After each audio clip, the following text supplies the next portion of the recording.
Probably like all of you, I write well. I really write well. I like it. And that shouldn't be a surprise because we're all journalists. But what came to a big surprise with this blogging thing was when we found out there was a whole lot of other people out there who can write well and probably equally well. Welcome. This is the terrifying and exhilarating world of citizen journalism. It's something that has done great things and terrible things, I suppose, to the world of journalism. And what we're going to do today is I'm going to tell you a little story about how a journalism school approached this by combining traditional journalism and this new world of citizen journalism. But the thing we have is this thing called Mine, Missouri, which is a unique production of a unique journalism school. I need to tell you a little bit about Missouri. What we did in Mine, Missouri was started as an adjunct to a commercial newspaper. And that's something that's not unusual in a school like Missouri. We were established in 1908, which makes us the oldest journalism school in the world, full school. And we were established by a journalism association, a professional newspaper association, with the credo that we would have to use something called the Missouri method. That means that all of our students work in some sort of professional situation. We have an NBC television station, a daily newspaper that serves the community. We have commercial websites, we have magazines, all this, we have an advertising agency. That's the way we work. So everything we do is not only a research laboratory and a journalism practice place, it is also something that's serving an audience. So it is a little unique. And what that did is it gave us the ability to look at this as professionals. And better yet, we are the home school of newspaper journalism. What we were looking for was the future of journalism. There's still some good news out there for traditional journalism.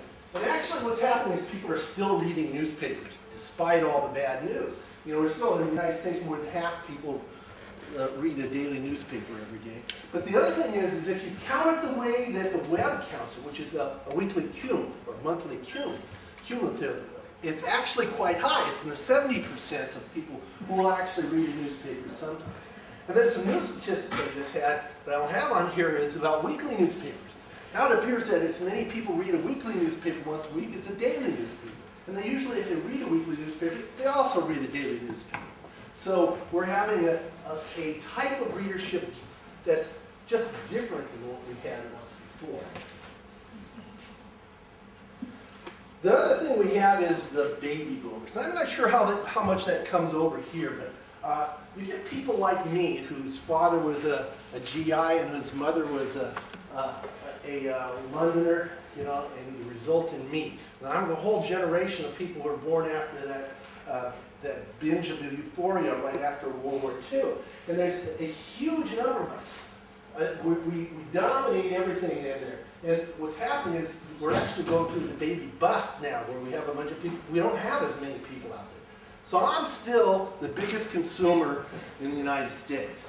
And I'm going to be the biggest consumer in the United States up until somewhere to 2020. And the thing is, I grew up, there was no web. So it is much like if you were born in, say, Italy and moved to the UK or the United States, and you learned at 12 to speak English quite well, but you always thought a little bit. You always had the ability and the thought about Italian. I'm always going to compare anything I do to a newspaper. And that's going to happen way past my working life, and probably through the working life of everyone here. And we know that's one of the things we're going to have to consider. But here's the thing. Baby boomers are also a rather outspoken group of people, more so than our parents. And when we started looking at some things that they could do, they enjoyed it, the ability to talk. And so, entered the blog. The blogosphere is just growing at an enormous rate that most people can't quite understand, but it's doubling in size every 200 days. And that means that we're ending up with, 175,000 new blogs every day. 175 every day, that many blogs. What's happening here is that the simplicity of things like Blogger are changing the way we think of the internet. You know, I had a web page. Probably a bunch of you had a web page, and they were okay if you were a little bit of a techie. But they were really drag, you know, from my dad, and some other people. The Blogger, you can set it, or one of the others, you can set up a blog in 5 minutes. Easy to do, and it's really changed the way we're looking at the internet. 175,000 a day. What does that mean? Well, there are 1,452 daily newspapers in the United States. So, yeah, I know that 175,000 is worldwide, but if you think about that, that's 120 new blogs every day for every newspaper, daily newspaper in the United States. You know, most newspapers would kill to have 120 new subscribers every day. They would love it, you know. So what we're talking about is a huge impact on what we look at for journalism.